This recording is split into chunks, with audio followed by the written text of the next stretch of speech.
Comme toutes les semaines, nous avons débriefé l'actualité politique de façon humoristique, que ce soit par le biais de Je suis pas content ou des Best of Live. Et comme toutes les semaines, je n'avais aucune autre vocation que d'essayer de vous faire rire pour supporter ce réel qui nous accable tous. Néanmoins, vous êtes nombreux à souhaiter que certains sujets qui sont développés dans les Je suis pas content soient abordés également d'un angle plus sérieux. Voilà ce que ce nouveau format a vocation à faire. Toutes les semaines donc, si ce format vous plaît et que vous souhaitez qu'il soit reconduit, avec un invité différent, expert dans sa discipline et dans son domaine, eh bien nous débrieferons les sujets abordés dans les Je suis pas content ou dans les Best of Live, mais cette fois-ci de façon sérieuse. En moins d'une heure, je poserai à chaque fois à mon invité 5 questions pertinentes sur l'actualité politique de la semaine. Et pour ce premier épisode, j'ai décidé de recevoir Pierre Gentillet, qui est avocat et spécialiste des questions constitutionnelles. Pourquoi Emmanuel Macron a-t-il dissous? Le bloc central est-il mort? Le NFP avait-il réellement gagné? Le gouvernement Barnier peut-il tenir? Et surtout, est-ce que Emmanuel Macron pourra terminer son mandat? Ce sont les 5 questions que j'ai décidé de poser à mon invité. Précision tout de même, ces émissions n'ont pas pour vocation du tout à remplacer les interviews normales de Pas Content avec Tabibian qui sont sur cette chaîne. Il s'agit de 2 approches différentes. Les interviews de Pas Content avec Tabibian sont des interviews longues, dépassant très souvent les 2 heures, voire les 2 heures et demie, dans lesquelles nous abordons des sujets politiques ou non d'ailleurs, de façon intemporelle. Là, il s'agit de vidéos courtes de 45 minutes, dans lesquelles je poserai à chaque fois 5 questions à mon invité sur un sujet d'actualité. Petite précision avant de vous laisser regarder cette émission, j'ai fait une petite connerie, vous le verrez, mon image n'est pas très jolie. En règle générale, quand je me filme dans des vidéos seul, j'utilise une petite caméra, une Lumix à 400 balles, parce que c'est très simple à utiliser et que le rendu est très bon. Mais pour les interviews, j'utilise une Blackmagic, ou plutôt 2 Blackmagic, et là j'ai décidé, c'était une mauvaise idée, de mélanger les 2 images en fait. Je me filme moi avec l'image habituelle que vous voyez là, et mon invité avec une caméra qui vaut beaucoup plus cher. Clairement, ça se voit et je le referai pas.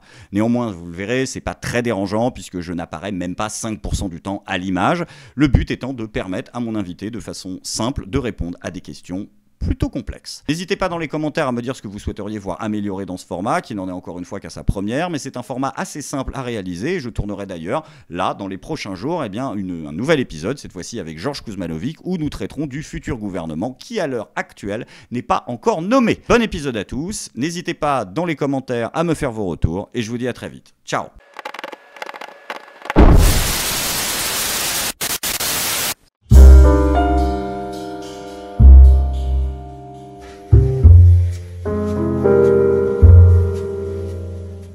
En fait, je pense qu'il faut faire un petit peu de rétrospective. Emmanuel Macron a hérité d'une chambre, une Assemblée nationale en 2022, on l'a un petit peu oublié, qui était une chambre qui ne disposait que d'une majorité relative. C'est-à-dire qu'Emmanuel Macron avait 220, 230 députés. Je vous rappelle qu'en 2017, Emmanuel Macron avait 320 députés. Donc il était en situation déjà de minorité, on l'a oublié. Et Emmanuel Macron a précipité une dissolution que tout le monde a découvert avec stupeur le dimanche soir au moment des élections européennes. Et il faut dire que la candidate Valérie Hayé avait fait, je crois, 13 ou 14%, c'est-à-dire un score absolument minable. Alors, bien malin est celui qui peut se mettre dans l'esprit d'un personnage aussi tordu qu'Emmanuel Macron, parce qu'il faut dire que le personnage est quand même assez particulier. Complexe, mais vous avez dit. Je pense aujourd'hui, en tout cas moi je peux avancer mon hypothèse. Moi je pense, ça va peut-être surprendre, mais je pense que la décision d'Emmanuel Macron était une décision rationnelle. Rationnelle au sens de ses intérêts politiques. Le discours médiatique, c'est de dire Emmanuel Macron a fait 13-14% aux élections européennes, il faut remettre la parole au peuple sur le devant de la scène, et au fond Emmanuel Macron joue sa responsabilité. Si c'était le cas, accessoirement, Emmanuel Macron aurait démissionné au soir des élections législatives, puisque je vous rappelle qu'il a quand même baissé en termes de députés. Oui. Donc on sait bien que c'était pas ça l'arrière-pensée. Non. Je pense qu'en fait la raison, on peut trouver la raison pour laquelle Emmanuel Macron a dissous. Il y a un indice qui est donné, c'est la brièveté avec laquelle ce décret de dissolution est intervenu. Et par exemple, en 97, c'était 2 mois. 2 mois de dissolution, c'est-à-dire que ça laissait le temps pour une campagne, etc. Là, Emmanuel Macron, il appuie sur le bouton dissolution le lundi, donc il publie le décret, et le vendredi, il fallait déposer sa candidature. Il fallait que tous les partis réunissent leur commission d'investiture, statuent sur tous les candidats, préparent toute la propagande électorale. Enfin, c'est combien de candidats en plus à trouver pour... Et tout ça en 5 jours. 577 candidats, 577 circonscriptions. Donc en fait, là, à mon avis, on a un indice. Je pense qu'Emmanuel Macron n'a pas voulu prendre de cours le Rassemblement national. Il n'a pas voulu se prendre de cours lui-même, évidemment, c'est idiot.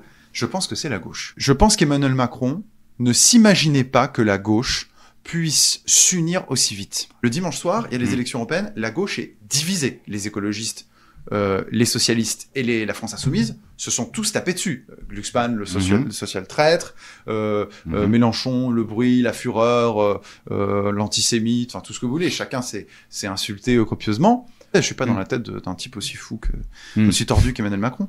Mais il faut bien comprendre que si la gauche était partie divisée, on a bien vu ce qui s'est passé quand il y avait des seconds tours, et il y aurait eu plein de seconds tours, RN majorité présidentielle.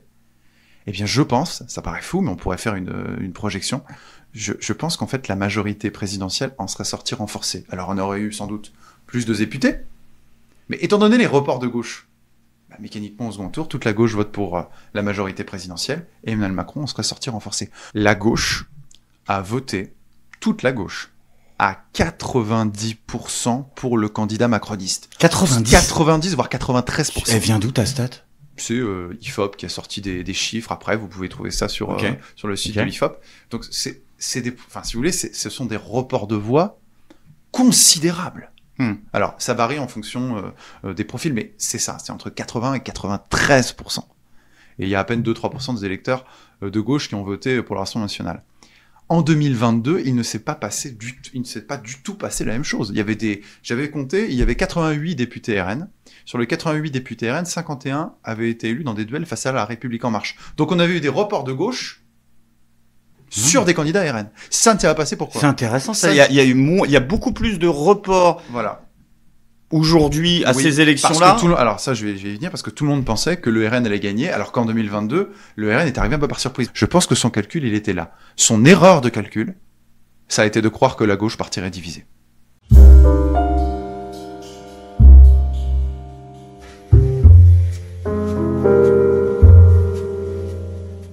Je pense que là, le bloc central est en train progressivement de fondre et en passe de disparaître. Le bloc central, c'est toujours un moment conjoncturel dans l'histoire. C'est-à-dire que, à quel moment de la Ve République on a eu un bloc central fort, hormis Emmanuel Macron? Valéry Giscard d'Estaing. Ouais. C'était, et il pensait qu'il allait faire d'ailleurs son élection sur la classe moyenne. Donc il y avait vraiment cette ambition de créer un grand bloc central de classe moyenne. Ça, aujourd'hui, on le voit bien, ce n'est plus possible. J'ai deux chiffres. En 2017, Emmanuel Macron fait 320 députés à l'Assemblée nationale. Aujourd'hui, si on prend Modem, si on prend Renaissance et Horizon, c'est-à-dire les alliés de la Macronie, Édouard Philippe, on est, je crois, aux alentours de 170 députés. Qu'est-ce que c'est le bloc central? Le bloc central, c'est deux jambes, et c'est ça ce qui a changé. C'est une première jambe qui reste solide, c'est les centres-villes urbains, en gros, le centre de Paris, Bordeaux, Lyon, enfin les grandes villes, et certaines campagnes très très aisées, viticoles notamment, qui votent pour la Macronie, et les transfrontaliers, c'est ça. Et la deuxième jambe du macronisme, qui elle est en train d'être gangrénée, qui est en train d'être attaquée, c'était les boomers. Voilà, les plus de 65 ans. Sauf que qu'est-ce qui s'est passé à cette élection? Eh bien, pour la première fois, le vote des boomers a vraiment changé. Et il a changé, alors, avant c'était pas du tout le cas, il est passé essentiellement au Rassemblement national. Vous avez 30 à 37% entre 2022 et 2024 des plus de 65 ans qui ont changé leur vote en faveur du Rassemblement national. En 2 ans. En 2 ans. C'est beaucoup. En 2 ans. Mais vous savez, un chiffre. Au niveau national, le Rassemblement national, en 2022, c'est, je crois, 17-18% au niveau national. Ouais. Là, c'est 32%. Bon, il y a quelque chose qui a changé. Le bloc macroniste, comme vous voulez, est en train de fondre. Et ils font pas, contrairement à ce que voudraient les LR, pour rejoindre la droite traditionnelle, LR qui pense revenir aux affaires. Là, c'est bien. C'est le baroud d'honneur pour moi, c'est le chant du cygne, cette histoire. En réalité, je pense qu'ils sont en train de faire un choix, parce que, et là, on arrive à quelque chose qu'on avait évoqué, toi et moi, c'est que cette tripartisation, toujours, mais dans toute l'histoire de France, elle est temporaire. C'est Chapoutot, c'est l'extrême centre. Alors le pouvoir corrompt, et vouloir conserver le pouvoir fait qu'on a de moins en moins de principes, et donc d'idéologie. Et donc, l'extrême centre n'a qu'un intérêt, c'est de dire, de deux côtés de l'échiquier politique, il y a des gens qui n'ont aucune intelligence du réel. Ah, le pragmatisme du centre. Nous sommes dans le réel, parce que nous manions l'argent, parce que nous connaissons les marchés. L'extrême centre n'a aucune idée.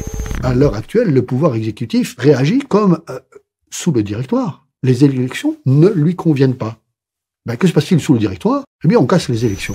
L'extrême centre n'est pas une marche en avant, comme on nous l'a vendu en 2017. L'extrême centre est une régression historique. Le macronisme n'est qu'un avatar d'une très vieille recette née pendant la Révolution française avec la naissance de la France contemporaine. Bonaparte a les 3 éléments qui constituent la matrice la plus pure de l'extrême centre. Il veut une rhétorique modérée en politique. Il est une girouette à tous les moments de sa vie. Il est un homme qui utilise le pouvoir exécutif de façon la plus arbitraire et abusive qui soit. Qu'est-ce que, ontologiquement, la folie? C'est la perte de repères et la confusion. Avec le macronisme, on a aussi cet élément-là, c'est-à-dire un élément de perte totale de repères par accaparement au centre d'une matrice qui voudrait dicter le réel. Et si l'on en sort, on est anormal. Un point important, dans toute notre histoire, quand on était dans des systèmes tripartites, c'était un moment de crise. Le moment par excellence, c'est la 4ème République. La 4ème République, on est sur un système où il y a 3 grandes forces. Les gaullistes, le Parti communiste, et puis vous avez un bloc central qui essaie de survivre. On a vu ce que c'était l'histoire de la 4ème République, ça n'a pas duré très très longtemps. Moi, je pense que cet état n'est pas viable, cette situation n'est pas viable, et qu'on va arriver à une bipartition de la vie politique.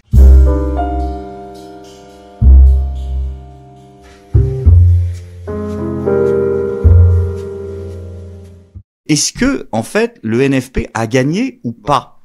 Qu'est-ce qu'a dit la Constitution sur ce truc-là? Ok, alors 1, est-ce qu'il a gagné? 2, que dit la Constitution sur la nomination d'un Premier ministre? Il avait le droit de faire ça? Bien sûr. Qu'un mec qui gagne et qui a dit quoi, la Constitution? Bah justement. C'est un usage républicain de nommer le mec qui a gagné? Déjà, qu'est-ce qu'on appelle gagner? Bon, si on regarde en nombre de voix, c'est pas le NFP qui a gagné, ce serait plutôt le Rassemblement national. Premier élément. Deuxième élément, si on parle en termes de parlementaires, c'est vrai, le NFP est le premier groupe interparlementaire. Alors je sais pas, parce que vous savez, il y a plusieurs groupes, après des intergroupes, je connais pas toutes ces subtilités, je veux pas m'avancer, mais ce qui est sûr, c'est que le NFP aujourd'hui fait plus de 200 députés, et c'est le premier groupe. Mais il y a une règle pour faire voter des textes à l'Assemblée nationale, c'est qu'il faut une majorité, et ultimement, si on dit que tous les députés sont présents, 177 députés, il faut une majorité de 289 députés, donc une majorité absolue. Alors parfois, tous les députés sont pas dans l'hémicycle, donc il vous suffit de 200 députés. Mais il faut prévoir l'ultime hypothèse, et notamment pour éviter la motion de censure. Donc, il y a une première lecture qui consiste à dire, et c'est une lecture plutôt parlementariste, plutôt pour moi très 3/4e République, consiste à dire, bah, en fait, il faut prendre le premier groupe, voilà. Et après, si le premier groupe ça marche pas, bah, on prend le deuxième groupe, voilà. Et puis après le troisième groupe, donc ça aurait été NFP, puis RN, même si ça me semble logique. Tu votes, il y a un tour, il y a 2 tours, il y a le JT de 20h, la petite courbe avec les petits graphiques, et puis celui qui est en haut, il a gagné. Seulement nous sommes sous la Ve République, et vous avez une constitution, et l'article 5 de cette constitution, qui est consacré au président de la République, nous dit que le président de la République, c'est pas simplement le chef de l'État, il est garant de l'intégrité de l'État et de la continuité des institutions. Est-ce qu'il est dans le sens de la continuité de l'État et des institutions que de nommer à la tête de celui-ci, enfin, il y a aussi le président de la République, mais le Premier ministre est aussi un acteur important, quelqu'un dont on sait pertinemment qui n'assurera pas, je cite la Constitution, la continuité de l'État. Mais le Conseil constitutionnel, il a jamais statué sur laquelle de ces 2 interprétations est valable? Alors, le Conseil constitutionnel, il se prononce pas toujours sur tout, et c'est tant mieux, d'ailleurs. Oui, non, mais... tu sais que j'en suis un peu critique, sans vouloir tout mettre par terre, bien évidemment, mais le Conseil constitutionnel n'a pas eu à se prononcer là-dessus. Ça, c'est une pratique des institutions, si vous voulez. Maintenant, le paradoxe, c'est ça qui est amusant. Moi, j'aime bien... ce qui est amusant, c'est de relever les paradoxes dans cette histoire. C'est que c'est pas le plus gros parti qui a été choisi. C'est pas le plus gros groupement qui a été choisi. Le pire, c'est ça. C'est que c'est un groupe... C'est le plus petit. C'est le plus petit. C'est le plus petit. C'est le moins clivant qui a été choisi. En fait, c'est ça. C'est-à-dire que... C'est les plus mous. Oui, bah c'est les plus mous, mais c'est en ça qu'on est revenu dans la 4e. Donc on est revenu dans la 4e. Bah, dans la 4e, c'était qui les rois sous la 4e? C'était le bloc central, c'était les petits partis au centre, qui faisait les élections en échange d'un Marocain, d'un ministère. C'est exactement ce qui va se passer. Un Marocain, c'est d'un siège. Hein. Oui, c'est un pas Marocain, aucun rapport avec Jack un Lang. Chauffeur, Oui. une résidence, un appartement de fonction, etc. Et fondamentalement, aujourd'hui, c'est la place des Républicains. C'est-à-dire qu'ils sont le petit parti charnière au centre droit, si vous le voulez. Et c'était ça, en fait, la 4e République. C'est fantastique. C'est-à-dire qu'il y a tous les éléments pour se dire qu'on revit. Vous savez, on revit l'histoire. C'est-à-dire que, 1, régime tripartite. 2, les petits partis du centre qui font l'élection. Et puis 3, le petit bruit de la proportionnelle qui est en train d'arriver. La proportionnelle. Le passage à la proportionnelle. La proportionnelle. Nous sommes très favorables à la proportionnelle aux élections. Nous devons avoir plus de décentralisation. Nous devons avoir de la proportionnelle. Ça évite les affrontements artificiels. Ça évite qu'on désigne l'autre comme l'ennemi absolu qu'il faut abattre. Il faut peut-être avoir des mesures complémentaires qui apportent peut-être la proportionnelle. Ça va apporter une solution. Ce qui permettra d'avoir une offre politique claire au moment du vote et ensuite l'obligation du compromis qui sera plus vécu comme une trahison, mais qui sera vécu comme un mode normal d'élaboration d'un gouvernement. Il faut bien comprendre qu'en fait, on comprend maintenant qu'Emmanuel Macron a été élu par défaut. Voilà le risque d'être élu par défaut. Emmanuel Macron a été élu par défaut. Les gens ne voulaient pas voter Emmanuel Macron. Et comme on a tellement dénaturé la Ve République, parce que le second tour, au départ, ça devait être un choix. Aujourd'hui, c'est pas un choix, c'est une élimination. Eh bien, vous voyez, quelque part, le droit constitutionnel ici est revenu au galop, puisque aux élections législatives en 2022 et après en 2024, en fait, les gens, là, ils ont vraiment manifesté leur choix, si vous voulez. C'est-à-dire qu'ils ne voulaient pas Emmanuel Macron. Ils ne faisaient que choisir par défaut. Donc voilà, je pense que cette situation n'est pas stable. Je pense qu'on aura une dissolution probablement d'ici moins d'1 an.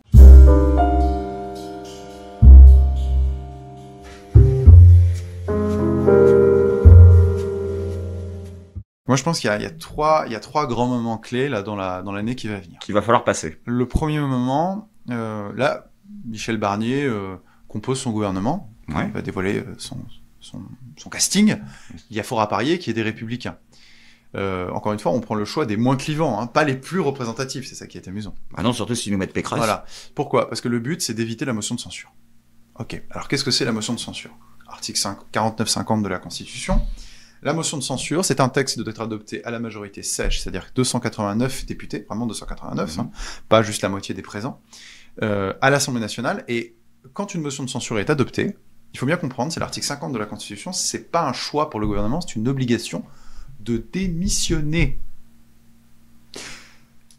Là, Michel Barnier, traditionnellement, le nouveau gouvernement, c'est pas traditionnellement, c'est une obligation, il doit faire son discours de politique générale. À l'issue de son discours de politique générale, il a le choix. Soit il peut demander la confiance des députés. D'accord. C'est pas toujours fait. Elisabeth Borne, le truc qu'avait esquivé Elisabeth Borne. Voilà. Parce qu'en fait, si c'est un mécanisme constitutionnel, si vous sollicitez la confiance, vous prononcez votre discours devant l'Assemblée et après vous dites voilà, est-ce que vous êtes en accord ? Une motion de censure peut être déposée. Elle peut être déposée entre guillemets gratuitement parce que les parlementaires ne peuvent pas voter plus de 3 motions de censure par session. Mais celle-là ne compte pas. Celle-là, elle compte pas. Donc c'est un peu une balle c'est risqué. Voilà, c'est risqué. Et c'est d'ailleurs tellement risqué que Borne ne s'y est pas risqué. La question c'est, est-ce qu'il va s'y risquer ? Moi je pense pas. Mais de toute manière... s'il le fait pas, il faut qu'il fasse quoi à la place ? Mais ça n'empêche pas que, de toute façon, on peut, mais sur leur quota, et c'est ce qui a été annoncé, pour ça, quoi qu'il arrive, il va y avoir une motion de censure, on peut déposer une motion, le NFP va déposer une motion, et c'est là où on va voir aussi, est-ce que le Rassemblement national va déposer une motion de censure ? Eh bien, c'est pour ça que c'est important de bien écouter là-dessus ce que dit Marine Le Pen. Marine Le Pen a dit, on va voir, Barnier, c'est pas le mauvais des choix, mais on va attendre, le gouvernement, 2 discours de politique générale. Et le discours de politique générale, on va voir à qui est-ce qu'il s'adresse. Et c'est là où on est sur le premier moment. C'est-à-dire qu'il va y avoir une motion de censure après. Si le Rassemblement national la vote, mécaniquement, le gouvernement, il tombe. Hein. Parce que, je vous l'ai dit, c'est 289 députés. Le NFP, c'est 200. Le Rassemblement national, c'est 120, plus les adéciotistes, c'est 140. Sachant que on sait qu'aujourd'hui, le NFP va très souvent voter la motion de censure parce qu'il considère que l'élection leur a été volée. En tout cas, la nomination du Premier ministre leur a été volée. Et c'est pour ça qu'ils sont en colère. Mais il y a un paradoxe qui est assez, moi, que je goûte assez, c'est-à-dire que le Rassemblement national devait être marginalisé au second tour. 2 mois plus tard, il a acquis un droit de veto constitutionnel sur tout nouveau gouvernement. C'est-à-dire qu'aujourd'hui, si Marine Le Pen dit « je veux pas de ce gouvernement », il passe pas. Hein. Il y a un deuxième obstacle. Alors celui-là, c'est le gros obstacle. Le deuxième moment, c'est le budget. Et alors là, le budget, va y avoir une grosse difficulté parce que... Comment ça marche le vote du budget ? Alors le vote du budget, c'est assez technique. Vous avez une loi de finances, après vous avez une loi de finances rectificative, et jusqu'au 31 décembre, vous êtes obligé de voter en fait le budget, sinon, hormis les dépenses de fonctionnement, hormis les salaires, on peut pas ordonner de dépenses. C'est le Parlement qui vote. Ah non, on peut pas ordonner de dépenses. Hormis, je le dis, des petites dépenses, enfin pas des petites dépenses, mais il y a pas d'argent magique, quoi. Des fonctionnaires, etc. Voilà. Donc c'est un moment important. il se trouve qu'on est dans un contexte économique assez compliqué, pour être poli, que Bruno Le Maire nous laisse une dette calamiteuse, et que le FMI tire la sonnette d'alarme, et que le déficit public se dérape considérablement. On est à 5-6%, je crois, de dérapage. Enfin, c'est absolument considérable. Donc on alourdit les taux d'intérêt, les intérêts, etc., etc. Monsieur le ministre, alors là, moi je salue votre audace. Vous êtes venu nous présenter un plan de réduction de 10 milliards d'euros de dépenses publiques parce que vous êtes complètement planté sur vos prévisions de croissance. À la base, vous aviez prévu un budget adossé à une croissance d'1,4% et vous voilà aujourd'hui revenir avec une croissance à moins d'1% en 2022, monsieur le ministre. Je vous lisais, moi, déclarer fièrement dans la presse que la France est à l'euro près. J'ai du mal à lire les notes de bas de page. Vous êtes à des dizaines de milliards d'euros près. C'est juste une paille, quoi.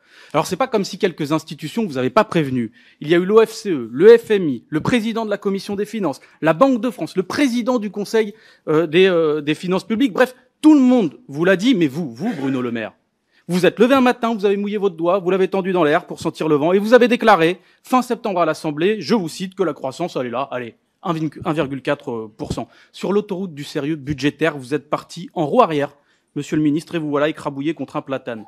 Alors, évidemment, vous n'allez pas soumettre ce bilan catastrophique au débat démocratique. La loi vous impose de passer par le vote à l'Assemblée si vous dépassez les 1,5% de crédit du budget annulé. Qu'à cela ne tienne, vous allez rester juste en dessous, probablement vers les 1,4%. La prochaine fois, envoyez-nous un fax. Ça ira sûrement plus vite. Et puis, vous nous annoncez que la réduction de 10 milliards d'euros porterait exclusivement sur l'État. Nous voilà rassurés, car nous savons maintenant que vous n'avez qu'une parole, et peu importe. Si vous allez supprimer 500 millions d'euros sur le fonds vert, sympa pour nos territoires, 750 millions d'euros sur l'éducation nationale, sympa pour les profs et les familles, 1 milliard d'euros sur ma prime rénov', sympa pour les Français qui vivent dans des passoires thermiques. Alors vous envisagez des économies partout, sauf dans la mission la plus importante de l'État. La mission remboursement et dégrèvement. La mission des niches fiscales, quoi. 140 milliards d'euros. C'est sûrement un hasard. Pour faire des économies, vous êtes capable de gratter jusque dans les pupitres des salles de classe, mais les niches fiscales, c'est comme devant une scène de crime, c'est circulé, il n'y a rien à voir. Pourquoi vous ne touchez pas aux 140 milliards d'euros de niches fiscales de ce pays? Parce que vous avez déclaré que vous ne vouliez pas que l'État soit une pompe à fric. Je crois qu'on peut être rassuré pour les grandes boîtes qui sont arrosées d'argent public. Donc, là, et on l'a vu d'ailleurs, c'est l'esprit des premières sorties de Michel Barnier. Vous avez vu, il est allé à l'hôpital, il a dit « je ne veux pas faire de magie ». Ce qui m'intéresse, moi, c'est le travail au quotidien, en dehors des grands événements tragiques ou positifs. Hein. C'est le travail au quotidien des agents de la santé publique. Voilà. Donc, je serai aussi attentif avec mon équipe et l'équipe du gouvernement à cette situation. On ne va pas faire des miracles. La France est aussi en état d'urgence, hein, si je peux me permettre. Voilà. Ça veut dire, non seulement on va rien faire, mais on va serrer. D'accord ? C'est ça ce que ça veut dire. D'ailleurs, il a dit, on va essayer de trouver d'autres solutions. Je sais pas, des bouts de chandelle, des ateliers participatifs, j'en sais rien, mais en gros, pas d'argent. C'est ça ce que ça veut dire. Oui. Ça veut dire l'austérité, ça veut dire la rigueur. Donc, vous avez un déficit. Ce déficit, vous allez avoir un budget, il n'y a que deux possibilités pour résorber un déficit. Hein. Vous êtes chef d'entreprise, vous êtes vous-même personne physique. Soit vous diminuez vos dépenses, soit vous augmentez vos recettes. Augmenter vos recettes, il y a deux possibilités. Soit par la croissance, il faudra un peu de temps et on n'est pas tout à fait dans ce moment. Soit par les hausses d'impôts. Problème, le Rassemblement national a annoncé qu'il voterait la censure s'il y avait des hausses d'impôts, et les Républicains qui vont participer au gouvernement ont dit qu'il n'y aura pas qu'ils ne voteront pas de hausses d'impôts. Autre possibilité, donc, tailler dans les dépenses de l'État.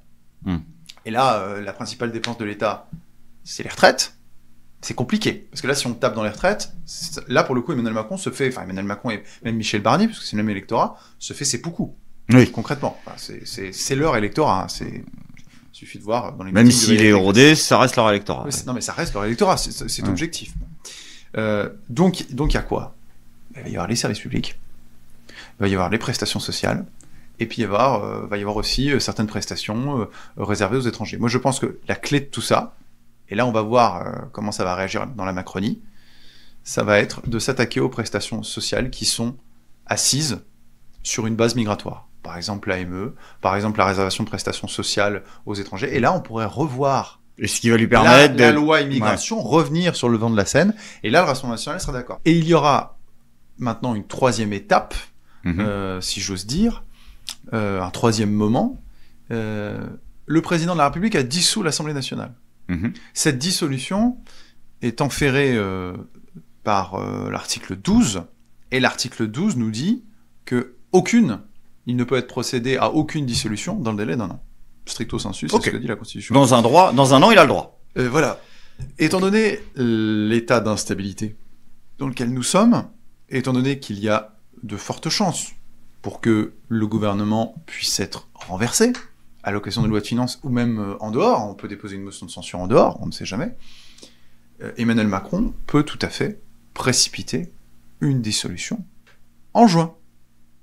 Donc du coup, il peut dissoudre dans un an, il peut pas dissoudre avant, il n'y a pas de passe-droit.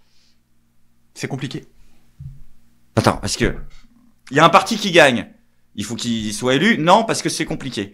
Oui, c'est toujours compliqué. Il dissout, il a pas le droit de redissoudre dans un an. Oui, mais c'est compliqué. Alors, Qu'est-ce qui est pas compliqué? Il peut pas dissoudre. C'est marqué là pour le coup. Tu m'as dit c'est dans la Constitution. Sur le papier, oui. Il ne peut être procédé après que le président ait fait cette dissolution. Article 12, vous pouvez le lire. Il est court cet article. Et à la fin, c'est la fin de l'article. Il ne peut être procédé à aucune nouvelle dissolution avant un an. Donc il n'y a pas de glitch, c'est clair. Sur le papier, oui. Il y a un petit détail quand même. Regarde. Attends. Et admettons que moi je dissous. Ouais.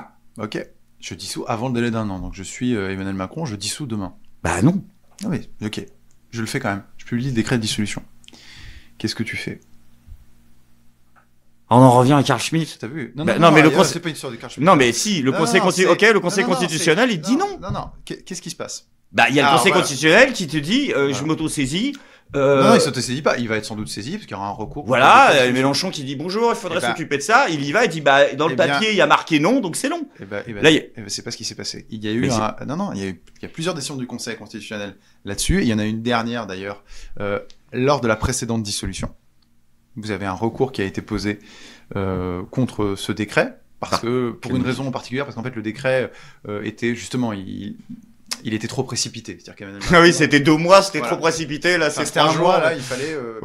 Il trouvait déjà à l'époque que c'était abusif. C'était trop rapide. Oh l'enfer. Donc du coup, un recours a été déposé, comme c'est permis, devant le Conseil constitutionnel. Le Conseil constitutionnel, il apprécie ce décret au regard de la Constitution. C'est ce qu'il doit faire normalement. Sauf que là, le Conseil constitutionnel,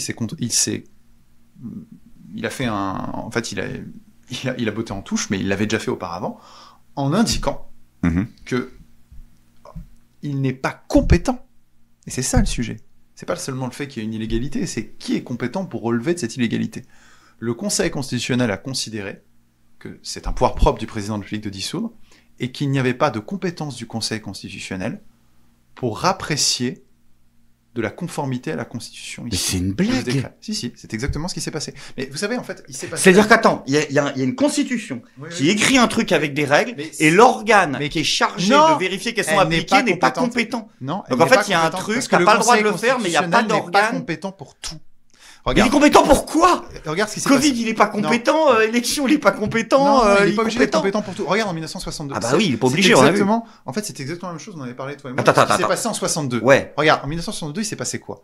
Le général de Gaulle dit j'utilise l'article 11 pour modifier la Constitution et pour passer l'élection du président de la République au suffrage universel direct. Oui. L'article 11 de la Constitution ne dit pas que tu peux modifier la Constitution. Tu peux faire des référendums sur des sujets précis, mais pas pour modifier la Constitution. Le Conseil constitutionnel, qu'est-ce qu'il a dit, le Conseil constitutionnel? Il a dit, moi, je suis pas compétent. Ces gens sont là depuis. Je suis pas compétent. Mais pourquoi je suis pas compétent? Parce que la Constitution, elle m'a donné un pouvoir. Et le principal pouvoir qu'on lui donne, c'est de vérifier la conformité de la loi.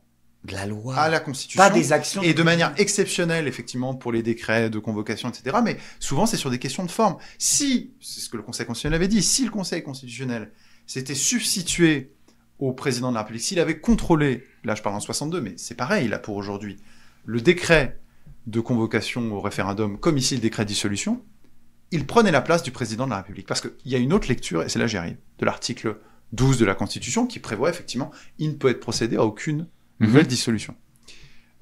Quand j'ai dit Emmanuel Macron dissout, il n'y a pas de recours, etc. Là je suis allé en fonction des jurisprudences du Conseil, qui peut évoluer.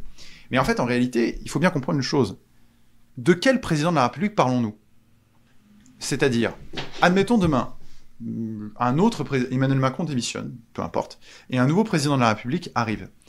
Le président de la République, il hérite de la Chambre, qui est aujourd'hui morcelée, et il veut dissoudre.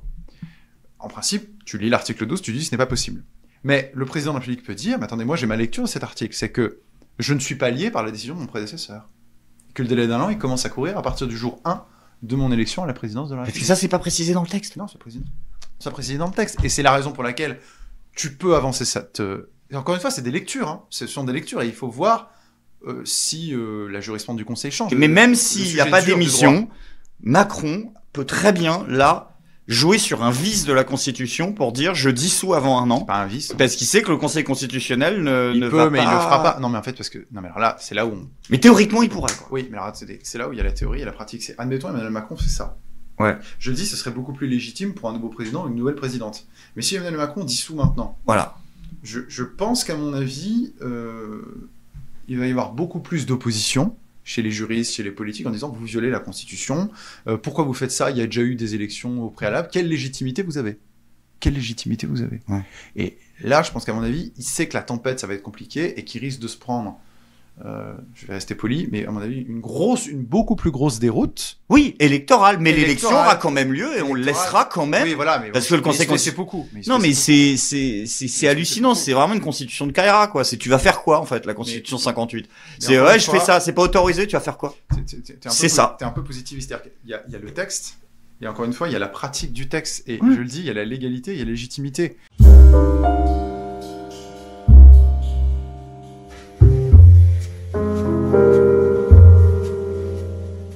Est-ce que toi, tu le vois finir son mandat ou pas? Non. Tu penses qu'Emmanuel Macron ne terminera pas son mandat? Non, je pense qu'il ne terminera pas son mandat. C'est une prospective, et enfin, elle vaut ce qu'elle vaut. Mais je pense qu'effectivement, il y a une raison objective qui fait qu'il ne terminera pas son mandat, c'est qu'on est sous la Ve République. Et sous la Ve République, on est dans un régime semi-présidentialiste ou présidentialiste, plutôt semi-présidentialiste pour coller vraiment à la tradition constitutionnelle. Et comment vous dire ? On n'y pense pas maintenant, mais vous allez voir, ça va se poser. Je m'explique. Là, le gouvernement Barnier, il est probable, au moment où je parle là actuellement, que ce gouvernement qui n'est appuyé que par une partie des Républicains, enfin, majoritairement les Républicains, c'est-à-dire 50-60 députés, et une part importante de la Macronie, mais ça peut bouger, parce que M. Gabriel Attal, il va vouloir sans doute se distinguer de ce qu'a fait Emmanuel Macron et des gouvernements actuels, un peu comme l'a fait Sarkozy. Tu crois qu'il fait une Sarkozy 2007, là? Je On en pense- parlera après, mais ouais. Je pense Ouais. qu'il y a un peu de ça, on pourra en parler. En tout cas, là aujourd'hui, c'est Michel Barnier. Michel Barnier, au moment où on parle, son espérance de vie, c'est quelques mois. Politique, hein, on Politique. lui souhaite le meilleur. Évidemment, bien sûr. Son espérance de vie, c'est quelques mois. Donc, qu'est-ce qui va se passer? Motion de censure. Michel Barnier, ou il démissionne de lui-même, parce qu'il dit je peux plus diriger. Il démissionne. Bon. Qu'est-ce qui se passe? Emmanuel Macron, il va nommer un nouveau Premier ministre, peut-être un Premier ministre techno, voilà. Ce nouveau Premier ministre, je l'ai dit, hein, s'il prend sur la gauche de la gauche NFP, c'est censure. Il est baisé. S'il le prend au centre, il va falloir trouver un profil qui soit compatible avec les Républicains. Donc en fait, on va reprendre un Républicain. Donc en fait, on va retomber sur la même difficulté. Ou alors un profil techno, mais un profil techno qui peut aussi, à la moindre motion de censure, passer à la trappe. Donc moi, mon hypothèse, c'est que on n'y pensera pas au bout de la première dissolution, au bout de la première motion de censure, mais au bout de la deuxième. Il y a un moment, en fait, les gens vont se dire, l'espace médiatique, l'espace politique va se dire que le problème, c'est pas le chef du gouvernement. Si à chaque dissolution ça marche pas, le problème c'est Macron. Non, à chaque renversement, à chaque motion de censure. C'est que là on te vend encore, le problème c'est que le système est bloqué, mais si au bout d'un moment il se débloque pas, on va dire ouais mais le problème c'est quel est lui, le problème en fait. Le problème c'est lui. Le problème c'est il est double. C'est Macron qui a dissous, petit 1, et normalement, je vais faire d'anachronisme, le général de Gaulle il fait une dissolution comme ça, il part en courant. Il part en courant, il se cache et il revient plus. Emmanuel Macron, il a le plus petit bloc et il se maintient. Le pire c'est que les gens s'inquiètent. Cet homme aurait dû démissionner. Et en fait, ça va se poser. Parce que c'est lui qui nomme le Premier ministre. On l'a bien vu.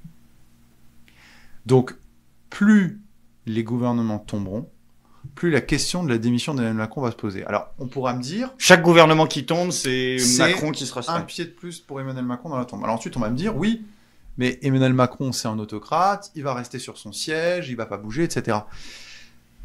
Oui, mais... Ça tient pour, je pense, encore une fois, deux gouvernements. Il reste 3 ans et demi à tirer quand même. Mais pendant 3 ans et demi, ça va être compliqué. Emmanuel Macron, il va vivre il va vivre barricadé, il va plus pouvoir sortir. Enfin, je veux dire. Et puis à un moment, et c'est là où c'est peut-être le seul moment où ça peut se poser, la question de non plus son départ, mais de sa destitution pourra être opposé par des camps politiques, puisqu'il est garant, reprenons l'article 5 de la Constitution, il est garant de la continuité de l'État. Qui sera le problème au regard de la continuité de l'État, justement? Ce sera Macron. Dans ce cas de figure, ce sera lui. Donc il aura failli à la mission principale de président de la République. En tout cas, ça va se poser de plus en plus, et je pense qu'avec la pression, Macron a toujours dirigé en minorité, c'est vrai, pour un bloc minoritaire, qui est le bloc central, le bloc bourgeois, comme on veut. Non, quand il avait 300 mais, les bananes. Oui, mais on sait bien que il avait la était majorité, à mort. mais dans le pays, il était minoritaire. Enfin, oui. Il suffisait de le voir, voilà. Donc effectivement, il était minoritaire dans le pays, après il est minoritaire à l'Assemblée, et là il est surminoritaire à l'Assemblée, surminoritaire dans le pays. S'il est en plus minoritaire dans les médias, parce qu'il commence à se retourner, parce que on met le point là-dessus. Tout le monde en boucle, et moi je l'ai vu, on voit la puissance du système médiatique, parle en permanence de la démission, carrément de la destitution d'Emmanuel Macron. Je pense qu'à mon avis, Emmanuel Macron, il va vouloir laisser une bonne image de lui. Il n'y a que 2 exceptions à ce scénario. 2 seules. La première exception, c'est Emmanuel Macron tient jusqu'en juin 2025. Et là, dissolution de l'Assemblée nationale. Et à l'occasion de cette dissolution, vous avez un camp qui se dégage. Je sais pas, peut-être que le bloc central renaît. On s'en sait rien, moi je préfère être prudent. C'est dans leur nom. Hein, voilà, qui veulent. Pourquoi pas. Et donc du coup, Emmanuel Macron peut rester. Il y a un deuxième cas de figure, je pense, dans lequel Emmanuel Macron reste. C'est le cas dans lequel il perd les élections, mais c'est le Rassemblement national qui l'emporte. Pourquoi là il reste? Parce que là, il pourra jouer son scénario de je suis le président garant qui vous protège de la démocratie, contre les Youplaboum Pétain, quoi. Excès, d'une dictature. Français, je vous protège. Voilà. Et donc du coup, et là, il pourra jouer le meilleur rôle de sa vie, c'est le rôle de patriarche. Ouais. En disant voilà, je protège tous les Français, je vais faire attention aux excès. Serge les nomme parce que je respecte la démocratie. Enfin, le numéro de claquette qu'on connaît. Exactement. Et ça, c'est le seul cas de figure dans lequel il reste. Mais en dehors de ces cas-là, pour moi, il est plus que difficile qu'Emmanuel Macron reste président de la République jusqu'en 2027. Encore une fois, c'est ce que je pense aujourd'hui, au regard de rapports de force politique. On a vu combien la vie politique a évolué. Mais je pense que je fais pas des plans sur la comète en disant ça. Moi, je te dis, j'ai un scénario alternatif. Alors, je t'écoute. Scénario alternatif, toujours en se basant sur le postulat de la mégalomanie de Macron. Il arrive et il fait une De Gaulle. Il te dit, OK, ça ne marche plus, constituante, 6ème République, et du coup, on remet une pièce dans la machine et on repart à zéro. C'est quoi, cette 6ème République? On s'en fout de la forme qu'elle a, puisqu'il y a changement de constitution, donc on reprend à zéro, et puis il pourra écrire le truc de la façon qui le favorisera le plus. Et ça colle un peu avec l'idée de... Moi, je pense qu'il est suffisamment mégalo pour le coup dire... Dit changement institutionnel. Je suis le nouveau De Gaulle, je dis, on casse tout, on reprend à zéro, parce que le problème n'est pas moi, le problème est le système. Mais tu vois, c'est l'hypothèse de... Au lieu de casser lui-même, il casse la 5ème et il dit voilà. C'est pas impossible. Ensuite, il y a une solution... moi, je dis qu'il va la faire, du pauvre. Et cette solution du pauvre, c'est un changement institutionnel, mais minimal, qui est l'introduction de la proportionnelle. Et il dit, j'introduis la proportionnelle à l'occasion d'une prochaine dissolution, à l'occasion d'une prochaine élection, qui intervient évidemment pas dans 3 ans, mais qui intervient, c'est-à-dire qu'il y a quelque chose qu'il peut faire. Ça, c'est permis par la Constitution. Je vous ai dit, on peut dissoudre au bout d'1 an. Mais rien n'interdit. Le président de la République... Parce que regardez, les dernières élections législatives, elles ont lieu en juin. Bon. En juin, en 2022. Elles ont eu lieu en juin 2022. Oui.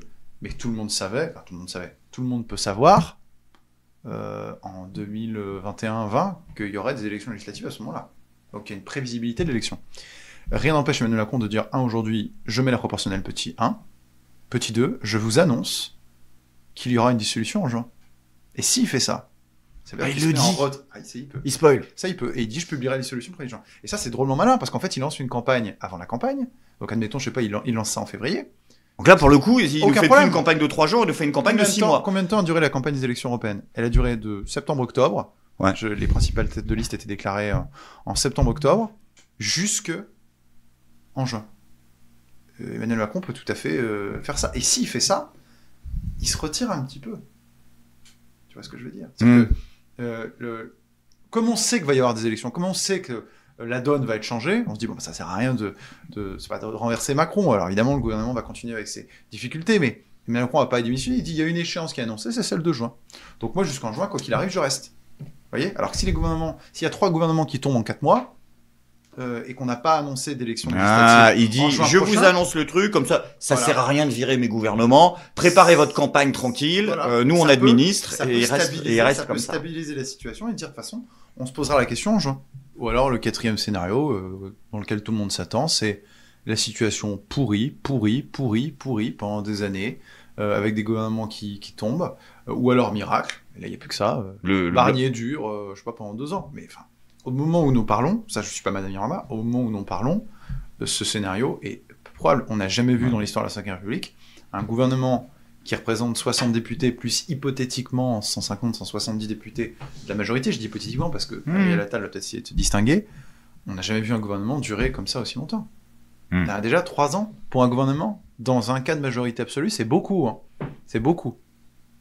Donc, Mais toi, l'option que tu privilégies, c'est quand même l'hypothèse de la démission. L'hypothèse, aujourd'hui, à laquelle je crois le plus, c'est qu'Emmanuel Macron ne pourra pas durer jusqu'en 2027. Et qu'il devra soit démissionner, soit relancer effectivement une nouvelle donne. C'est quand la dernière fois qu'on a un président qui a démissionné, c'est De Gaulle. Oui. À part C'est le si... seul qui a démissionné de l'histoire de la Ah non, Mitterrand, fin de cancer, il annonce que... Non, il se représente pas, il est allé jusqu'au bout, jusqu'en 95. Non, De Gaulle, il démissionne après le référendum loupé. Il avait pas un an de plus, normalement? Non, pas du tout. Non, ok, il est allé au bout. 1980 jusqu'à 88, 7 ans. 1988 et 1995, 7 ans. Il meurt 6 mois plus tard, je crois en janvier 96. Mais non, alors il y a Pompidou, mais Pompidou, lui, il est mort pendant son mandat, en 73-14. Il y a eu une élection en 74, mais je crois qu'il est mort en 73. Et après, tous les autres sont allés jusqu'au bout de leur mandat. Vous allez me dire, c'est incroyable, ça s'est jamais vu, mais réfléchissez un instant, la situation que nous vivons, est-ce que nous l'avons déjà vécue? Est-ce que ce n'est pas un inédit, précisément, que nous traversons aujourd'hui? Donc je vous dis, tout est possible. Y compris le scénario que j'ai avancé, auquel je crois, effectivement, pour l'instant. Et d'ailleurs, un point intéressant, qui me fait dire que je ne suis pas le seul à croire à cette hypothèse, qu'a déclaré Édouard Philippe il y a quelques semaines? Que ce qu'il allait proposer en 2027 serait massif. Oui, et il a surtout dit qu'il était candidat à l'élection présidentielle. Oui. Alors les gens ont pensé, et au pire moment. Mais justement, le fait qu'il se déclare candidat, alors c'est un très mauvais coup pour Emmanuel Macron, mais c'est aussi peut-être anticiper qu'Emmanuel Macron n'ira pas jusqu'au bout de son mandat. Lui, tu penses que Philippe, dans sa tête, c'est ça qu'il mise? Il a intérêt à faire ça, je vais vous dire pourquoi, parce que, déjà, s'il le fait, il anticipe y prendre court tout le monde, et surtout, deuxièmement, en fait, le moment dans lequel il le fait au moment où Gabriel Attal est sur le point, c'est-à-dire son principal concurrent, de redevenir député et chef de la majorité à l'Assemblée nationale. Et à mon avis, c'est pas hasard s'il le dit maintenant, parce que il veut aussi essayer d'éclipser son principal concurrent, parce qu'il y a un duel, il y a des duels partout, mais il y a un duel en particulier là, au centre, dans le bloc central, entre Édouard Philippe et Gabriel Attal.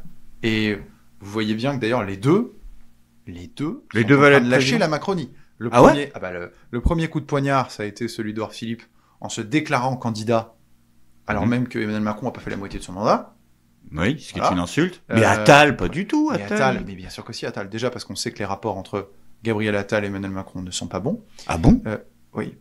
Et aussi parce qu'en fait, Gabriel Attal veut prendre la place d'Emmanuel Macron. Ah bon? Oui, bah évidemment. Oui, Mais Gabriel Attal doit... Mais moi, je pensais que les rapports étaient bons, qu'ils avaient d'ailleurs que pour Macron, son successeur était Attal dans ma tête. Je pense qu'Emmanuel Macron, je pense qu'il n'y a pas de successeur pour lui. Ouais, je pense qu'il est fou. À part son fils, peut-être, mais vu qu'il l'aura pas. Enfin, c'est ceux qui s'inventent en interview. Je sais pas. En tout cas, en fait, Gabriel Attal va devoir... Il faut tuer le père. Édouard Philippe, il l'a fait. Enfin, il l'a fait. C'est pas le père, mais en tout cas, on voit bien qu'il est en hostilité. Il essaie de se mettre en rupture. Alors, pas sur le fond du programme, évidemment, mais par rapport à la personne d'Emmanuel Macron. Gabriel Attal va devoir le faire. Et c'est en ça que, d'ailleurs, c'est intéressant ce qui va se passer à l'Assemblée nationale, et ça va avoir des incidences, parce que plus le temps va passer, plus Macron, je pense, va être impopulaire.